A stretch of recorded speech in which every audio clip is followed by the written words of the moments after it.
Olá, meus irmãos, meus amigos, Senhor possa nos abençoar nesse dia. Hoje nós vamos comentar um pouquinho sobre o Salmo de número 5, que Deus aborrece os ímpios e abençoa o justo. Salmo de autoria do rei Davi. A gente sabe que os salmos é um diálogo entre o seu Senhor e seus servos, e seus servos e seu Senhor. O verso 1 diz assim: dá ouvidos às minhas palavras, ó Senhor, atende a minha meditação. Atende a voz do meu clamor, Rei meu e Deus meu, pois a ti orarei. Pela manhã ouvirás a minha voz, ó Senhor, pela manhã apresentarei a ti a minha oração, e vigiarei, porque tu não és um Deus que tenha prazer na iniquidade, nem contigo habita o mal. Louvado seja o Senhor. Os loucos não pararão à tua vista, odeia a todos os que praticam a maldade. Destruirás aqueles que falam mentira, o Senhor aborrece o homem sanguinário e o fraudulento. Porém eu entrarei em tua casa pela grandeza da tua benignidade, e em teu temor me inclinarei para o teu santo templo.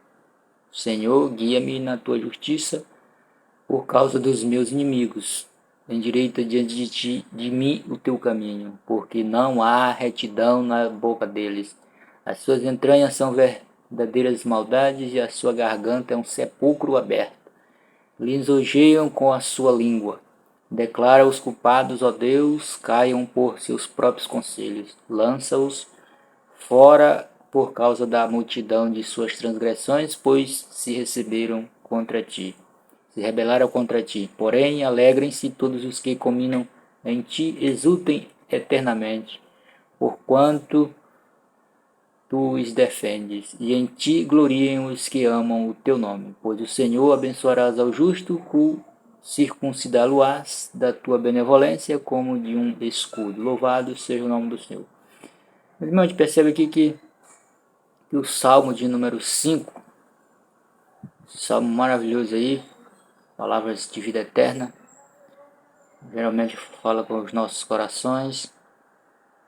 E o título que a gente sugeriu para o tema é a proteção divina contra a iniquidade. Aqueles que colocam a sua vida, seus propósitos e sonhos diante do Senhor, está sobre a proteção do Senhor. É de responsabilidade do Deus Altíssimo todos aqueles que colocam a sua vida, a seus sonhos, os seus projetos diante do Deus Altíssimo. Nesse verso primeiro aqui, fala que nós devemos nos humilharmos, né? Devemos implorar para que o Senhor possa ouvir as nossas petições. Que coisa interessante, meus amados irmãos e amigos, como devemos implorar para que o Senhor nos dê ouvido. Percebe hoje que nós não, os pais de famílias, muitos, né? Não são todos, muitos pais de famílias, maioria, mãe de famílias,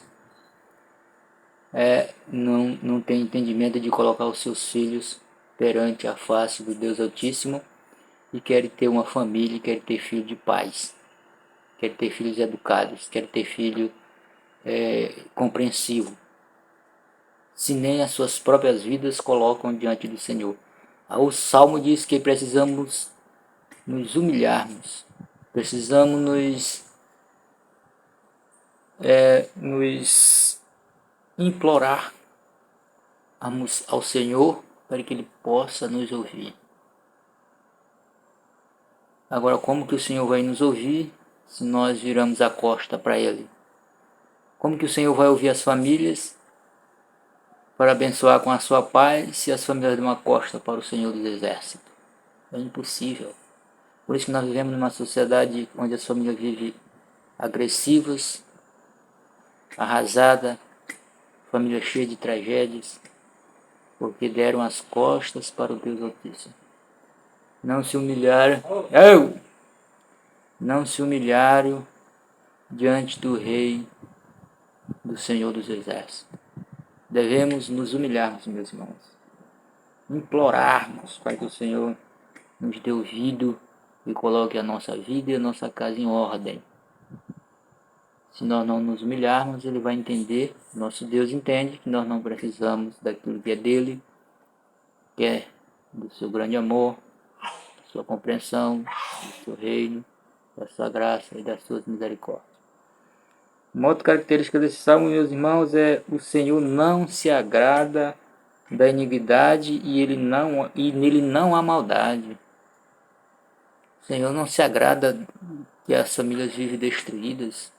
O Senhor não se agrada que o ser humano vive aqui 50, 60, 70 anos trabalhando contra ele. O Senhor não se agrada. E como que nós trabalhamos contra o Senhor? Fazendo tudo aquilo que não honra o seu nome. Você acha que um cachaceiro honra o nome do Senhor? Você acha que um drogado honra o nome do Deus Altíssimo? Você acha que um administrador, um político, um prefeito, um líder religioso corrupto agrada o nome do Deus Altíssimo? Não tem como agradar. Sim, a partir do momento que nós selamos o compromisso com o Senhor, o nosso passado não nos interessa. E nem para o Senhor, porque o Senhor morreu para o pecado, para dar vida eterna aos que acreditam no seu nome, aos que creem no sacrifício eterno de Cristo na cruz, aos que creem nos preceitos fundamentais de Cristo que estão na Bíblia. Mas nós não queremos ler a Bíblia, a gente quer debater de política, quer exaltar o nome de homens, como a gente vê aqui no Brasil. A gente exalta o nome das escolas de sambas, daqueles que cantam samba, que é só bobagem. A gente exalta o nome de político, que eu não quero nem falar no nome aqui. A gente exalta o nome de jogadores famosos, mas não quer aprender daquilo que é sagrado, daquilo que é eterno, daquilo que é poderoso, que é a palavra de Deus. Uma outra característica desse salmo, meus irmãos, é pela riqueza da misericórdia habitamos no seu santo templo, no seu temor. É pela misericórdia, pela riqueza das suas misericórdias. Nós habitamos no santo templo do Deus Altíssimo, porque antes nós habitávamos na perdição. Todos os tipos de agressividade, de violência, de iniquidades. Mas quando nós nos reunimos ao conselho do Deus vivo, pela sua riqueza e misericórdia, Ele faz com que nós habitamos dentro dos conselhos do justo para glorificar o seu santo nome e gritar, e pular e dizer glória a Deus, porque Ele nos resgatou do pecado para um estado de glória. Louvado seja o nome do Deus Altíssimo. Outra característica deste salmo, meus amados irmãos, é que os ímpios não têm sinceridade na sua boca e a sua alma é criminosa. Disso a gente sabe muito bem, meus irmãos. Que nas nossas falas, quando a gente não conhece o Deus Altíssimo, as nossas falas é só coisa ruim. Os nossos conselhos são coisa contrária ao Rei dos Exércitos. Por isso que não há verdade no homem. A verdade é Jesus. Muita gente diz assim, vamos falar a verdade. A verdade é Jesus. Se o nome de Jesus está no meio, então está a verdade. Qualquer outra coisa fora disso não é verdade. É meras especulações. Pois é, meus irmãos, os ímpios, além de falar coisas boas, só fazem coisas fraudulentas. Né? Não significa que quem uma vez tomou partido com Deus ativo não erra. Não é isso que nós estamos falando. Nós, todos os seres humanos, somos sujeitos a erros. Mas o crente, ele erra, mas se ele se arrepende, é difícil cometer o mesmo erro 2 vezes. É difícil. Por isso que é arrependimento. Por isso que é cristão. O cristão é aquele que se arrepende. O ímpio não se arrepende, não. Sente remorso, mas não se arrepende. Uma outra característica para concluirmos esse pequeno discurso aqui, meus irmãos, sermão, como que você quer entender, o Senhor defende os que confiam nele e com benevolência o cerca os que o amam. Louvado seja Deus.